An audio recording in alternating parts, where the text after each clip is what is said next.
सर्वप्रथम त मलाई यस कार्यक्रममा यसरी बोलाएर केही शब्द राख्ने अवसर दिनुभएकोमा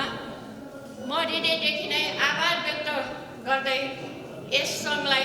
म हार्दिक धन्यवाद दिन चाहन्छु भने विगतका दिनदेखि ट्रक व्यवसाय संस्थापना कालदेखि नै हालसम्मका दिनमा पनि आएर जसरी उल्लेखनीय योगदान गर्नुभएको छ यसको निरन्तरता यो योगदानलाई निरन्तरता कायमै रहोस् भन्ने पनि म शुभकामना दिन चाहन्छु भने अहिले भर्खरै पनि यस स्वागत मन्तव्यमा भन्नुभएको जुन कागजातहरू नष्ट भएका कुराहरूको सन्दर्भमा यसको लागि हामी भक्तपुर उद्योग वाणिज्य सङ्घले पनि हामीले यो कुरा यो कागजात ट्राफिक भवनमा जुन नष्ट भयो र भक्तपुर जिल्लाभरि नै उद्योग व्यवसायहरू लगायत अस्ति जेएनजीको आन्दोलनमा जुन नष्ट भएको त्यो सबै डाटाहरू कलेक्सन गर्नलाई उद्योग वाणिज्य सङ्घमा पनि पत्रहरू आएको थियो भने हामीले त्यो पत्रहरू सूचनाको रूपमा पनि हामीले दिएका थियौँ र त्यहाँ आइसकेको पत्रहरूलाई हामीले सम्बन्धित क्षेत्रमा पुर्याउने पनि हामीले त्यो प्रोसेसमा छौँ भने यो जुन प्रहरी कार्यालय तथा त्यो बाहेक पनि प्रहरी कार्यालय तथा ट्राफिक भवनहरू लगायत अरू पनि विभिन्न सङ्घ संस्थाहरूमा जुन क्षतिहरू भएको पनि अब हामीले यो क्षतिहरूको पनि जुन कागजातहरूको लागि यो छिटो सक्दो छिटो यो कागजातहरू बनोस् भने पनि हामीले हामीले यसको लागि पनि हामीले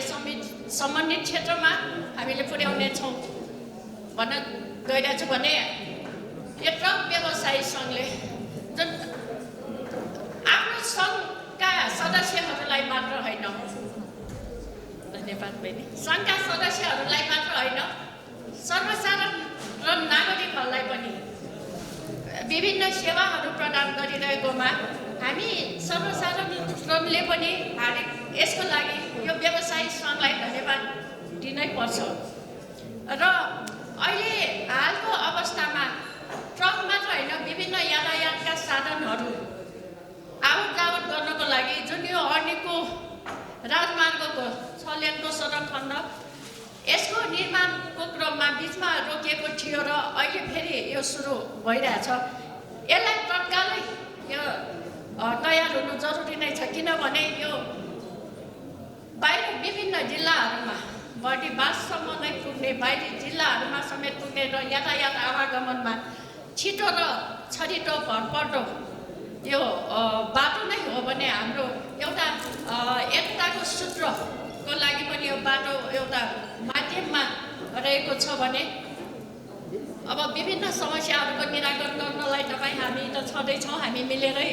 यो समस्याहरूको लागि जाने हो भने म यो ट्रक व्यवसाय सङ्घको आज यो भइरहेको यो साधारण सभाको भव्य सफलताको हार्दिक शुभकामना दिँदै पुनः एकपल्ट फेरि भक्तपुर उद्योग वाणिज्य सङ्घलाई यसरी अवसर दिनुभएकोमा म यो आयोजक संस्थालाई पुनः एकपल्ट आभार व्यक्त गर्दै म आफ्नो मन्तव्य यही टुङ्ग्याउँछु धन्यवाद नमस्ते